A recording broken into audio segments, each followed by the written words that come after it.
Hello everyone to a Throwback Thursday in one of the few days that I actually played Kill Team. That was twice in this first edition still. It was an extra opening day at the Tin Soldiers of Antwerp for the yearly barbecue, and me and Nemesis took this opportunity to try out the Kill Team game. And yeah, mine are basically the Chaos Space Marines, but I refuse to call them anything else than Emperor's Children. Naha! So okay, we probably got some things wrong as we played learning the rules on the go. And my team consists of an aspiring champion, a heavy gunner with heavy bolter, a sniper gunner with a plasma gun, a zealot with bolt pistol and chainsword, and a marine with a bolter. To bulk it out, there was also a cultist contingent of a champion with shotgun, a heavy stubber, and 4 basic cultists. Nemesis brought his Death Guard with a champion, a combat specialist with heavy cleaver, a gunner with a heavy flamer, and a marine, joined by 2 poxwalkers. And with these guys ignoring the first flesh wound on top of their toughness 5 and disgusting rules, they are even more irritating to put down than their 40k equivalents. The tabletop was built with the MDF scenery that the club bought at Crisis 2017, and we went for the very first open play mission in the book, Aerial Strike, and I came up as a defender. With both forces deployed, I'm in for a job of 5 turns, trying to prevent the Nurgle forces of smashing the 3 objectives scattered on the table. And my forces started by solidifying their positions around the objectives in an effort to put down any Nurgle troops strolling into sight.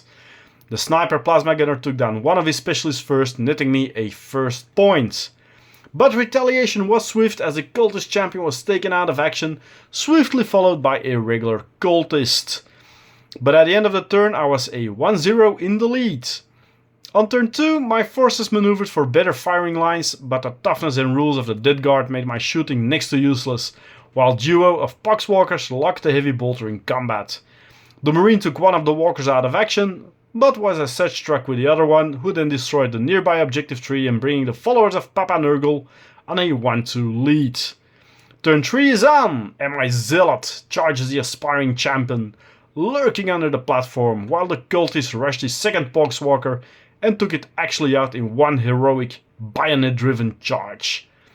The zealot, however, made a perfect fool of himself, getting squished to a pulp by a power fist after missing with all his attacks and giving Nemesis another point. And this resulted at the end of the turn being that the Death Guard was now a 1-3 lead.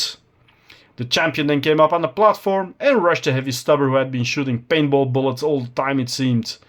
And in the meantime, the heavy flamer took down the heavy bolter before it had a chance to open up, yielding yet another point to Nemesis. The poor cultist never stood a chance, and he was swiftly flattened as well. It now stood 1-4 for the Death Guard, and with his forces closing on the second objective, it might become a close call to keep them off.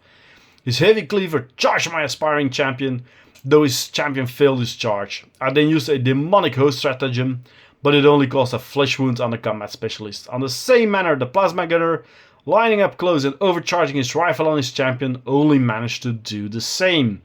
And the combat turned out to nothing, and he failed his roll to take down objective 1, so I got to add 4 victory points for non-destroyed targets, and lifting me to a 5-4 victory. It could have gone totally different in the last turn, as either he could have destroyed the target for 2 points, or me taking out these 2 specialists for 2 points. It was a close call in either direction.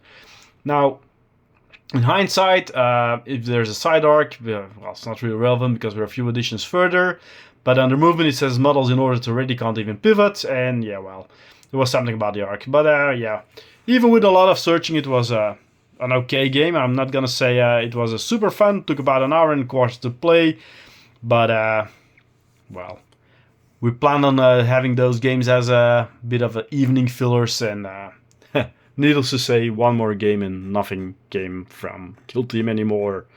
So I tried it. It wasn't my thing. It happens. Like, comment, subscribe. You know the thingies to help me out. And thanks for watching this little long gone battle report. Until next time, bye bye.